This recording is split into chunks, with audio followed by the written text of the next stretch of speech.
nós vamos começar o nosso estudo da dinâmica lagrangiana procurando caracterizar quais são as condições básicas que permitem a formulação das leis da mecânica numa forma conhecida como lagrangiana, cujas equações fundamentais são as chamadas equações de Lagrange. As equações de Lagrange são particularmente convenientes para descrever as equações de movimento de sistemas que são sujeitos a certas restrições ou vínculos.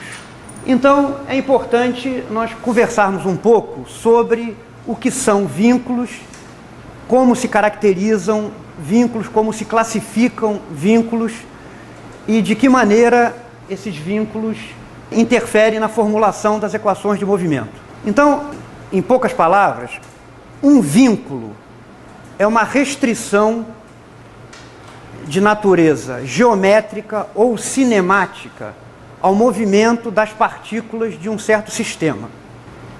Essas restrições são restrições de caráter cinemático, ou seja, são restrições às posições ou velocidades das partículas. E, portanto, são restrições que antecedem a dinâmica. A própria formulação da dinâmica das equações de movimento precisa levar em conta esses vínculos ou essas restrições. Então, vamos tentar ver alguns exemplos simples de vínculos a que um sistema de partículas pode estar sujeito. Por exemplo, imagine uma partícula restrita a uma superfície. Então, suponhamos que uma partícula só possa se movimentar sobre uma certa superfície. Se nós usarmos, por exemplo, coordenadas cartesianas para localizar a partícula no espaço, suponha que a equação dessa superfície seja da forma f de x, y, z igual a zero, que genericamente é a equação de uma superfície no espaço tridimensional. Então, se nós quisermos descrever o movimento dessa partícula restrita a esta superfície, essas três coordenadas cartesianas deixam de ser independentes entre si. O movimento dessa partícula sobre a superfície tem que levar em conta que essas três coordenadas sempre estão relacionadas por esta equação, que é a equação da superfície em coordenadas cartesianas. Por exemplo, suponha que essa superfície esteja em movimento, ou seja, uma superfície deformável.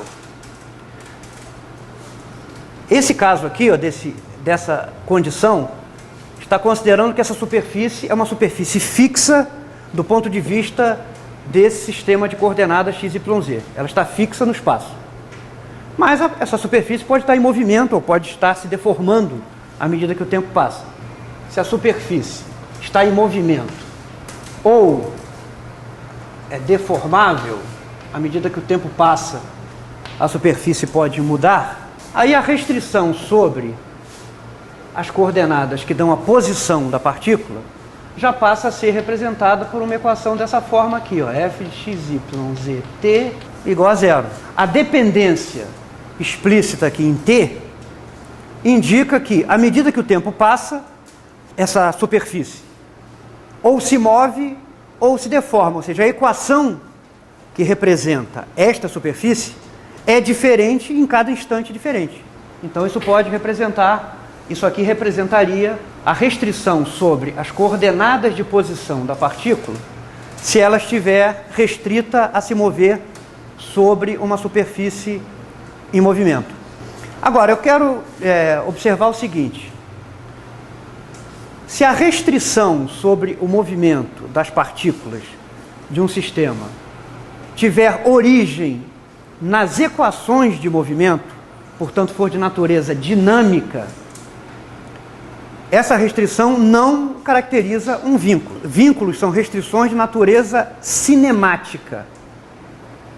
que não tem nada a ver e nem tem origem, portanto, nas equações de movimento. Para exemplificar melhor, vocês sabem, né, que o movimento de uma partícula sob a ação de uma força central se dá num plano. Mas isto não é um vínculo sobre o movimento dessa partícula. Porque o fato de o movimento se dar num plano é uma consequência da segunda lei de Newton aplicada a essa partícula sob a ação de uma força central. Esse plano depende das condições iniciais da partícula. É diferente de considerar o movimento de objetos sobre essa mesa horizontal. Quando se considera o movimento de objetos apenas sobre essa mesa horizontal, isso constitui um vínculo, porque isso aqui é um plano fixo a priori e o movimento só pode se dar neste plano. Então é diferente da restrição do movimento a um plano que venha das equações de movimento, porque inclusive nesse caso o plano pode ser diferente conforme as diferentes condições iniciais que sejam consideradas no problema. Eu vou dar um outro exemplo aqui, ó, um terceiro exemplo. Pêndulo duplo plano. Imagine um sistema formado por duas hastes leves de comprimentos L1 e L2, e nas extremidades dessas hastes estão massas M1 e M2. E o sistema pode oscilar em torno desse ponto aqui de suspensão sob a ação da gravidade.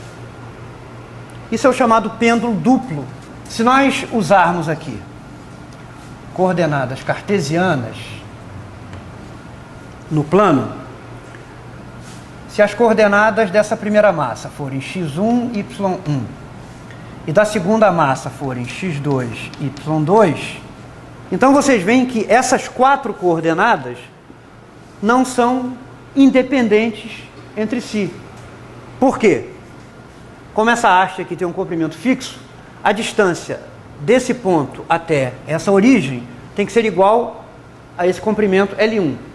Então, uma condição aqui, ó, sobre as coordenadas é x1 quadrado mais y1 quadrado igual a L1 ao quadrado.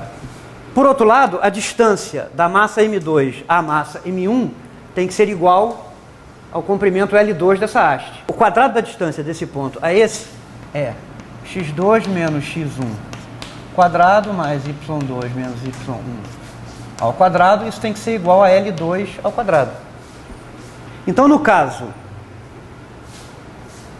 desse pêndulo duplo plano, movimento restrito a um plano, há duas equações de vínculo que refletem o fato de que a distância da massa M1 até esse ponto é fixa e que a distância entre as duas massas é fixa e igual a L2. Agora, todos esses exemplos que nós vimos até aqui são exemplos em que as restrições são apenas sobre as coordenadas de posição das partículas que compõem o sistema. Então, vamos fazer uma consideração de caráter genérico. Suponha que se usem as seguintes coordenadas para descrever um sistema mecânico. Isso aqui poderiam representar posições, poderiam representar ângulos, não importa muito, tá bom? Suponha que as coordenadas usadas para localizar cada partícula do sistema sejam essas coordenadas aqui não especificadas. Se os vínculos forem todos da forma funções das coordenadas e do tempo igual a zero, então existe um nome para esse tipo de vínculo. Se os vínculos forem da forma, eles são ditos holônomos.